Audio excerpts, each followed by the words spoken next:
Hi, welcome to Relationship Astrology. I'm Armand Diaz in New York. And I'm Margaret Gray in Dublin, Ireland. And Margaret, what a week we have for Relationship Astrology. The planet Venus, the planet of love and relationship, is very busy this week, making aspects to Neptune, Jupiter, and then Saturn. So it's going to be a very busy week for Relationship Astrology. It's an incredibly busy week, which is why we thought we'd talk to you a little bit about what's going on in the sky. And I'm looking down here at the charts, and it really starts on Tuesday, tomorrow, the 25th, where Venus in Sagittarius is forming an exact square to Neptune in Pisces. Any thoughts about that? Well, two thoughts. First of all, Neptune tends to make things much better or much worse than they might otherwise be. And in the area of partnership, we could be thinking about our relationship as being something that is filled with potential and wonder, or on the other hand, seems to be hopeless. Or alternatively, we could think about our partners as being filled with potential or hopeless.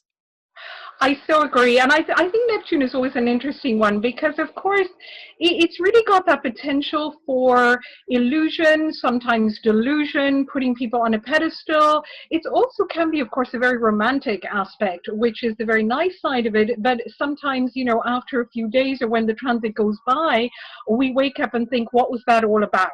So there's that really kind of confusion sometimes around Neptune. Yeah, most certainly. I think that Neptune square Venus can create that sort of romantic, soft focus to things, and that's lovely while it's happening. And you sort of have to try to keep a little piece of yourself outside of it to say, well, this is a really great experience. But sometimes sooner or later we're going to get out of the tunnel of love and may go to the haunted house. Indeed, there can be a rude awakening. And later in the week, some of the transits change. Just to say to our listeners, who are listening in to us talking about transits, that of course your natal chart stays the same throughout your life, but the transits, the planets keep moving around, and so they land on different parts of the chart. What we're really talking about here are the movements of the planets in the sky and how they affect us all collectively and globally. Now, it will be more personal to you if it lands on one of your personal planets, like the sun, the moon, the ascendant, and the other angles, just to clarify that. Yeah, that's really important to recognize. This is sort of the overall weather forecast, but it just because it's raining doesn't mean you're going to get wet. So the Neptunian illusions liable to come crashing down relatively quickly with Venus meeting up with Saturn on Friday. I agree, and I was looking at that and thinking, I was thinking the whole week actually, one of the big themes that I think is coming up is really the search for the truth and really being incredibly truthful to ourselves and to others. Particularly that Venus-Saturn in Sagittarius wants something to manifest in our relationships which is truthful. And, to do that, we really need a degree of consciousness. That's very important this week, to be very conscious about where we at within ourselves and where we at in our relationships, in our important relationships with others. That's entirely the case. Consciousness is the big thing. We have to bring awareness to whatever's happening. And I think that whether it's transits to the natal chart or whether it's the astrological weather, you always find that when we have a degree of consciousness and awareness that we can handle things much better. The sense of, sort of being taken on a ride and, going through all these extremes is much more likely when there's less awareness, when we sort of hold fast to ideas and don't really pay attention to what is happening. Also, though, we have Venus is going to be sextile Jupiter, and they're going to be in mutual reception this week. So there's quite again the potential for inflation because of course Jupiter expands anything it really touches.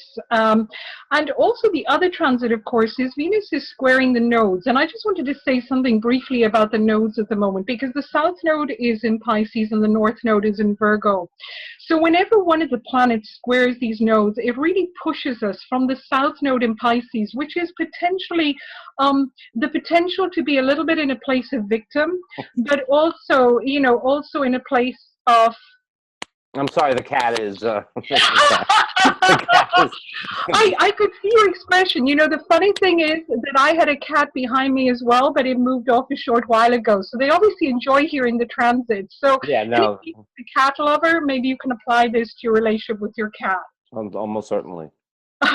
So we were talking about the South Node in Pisces that, you know, there can be an inclination sometimes to be a little bit in codependent position, and that the North Node in Virgo is pushing us towards being independent, towards being conscious, towards being more really self-sufficient. And with Venus squaring the nodes, there's really a push to do that in our relationships this week.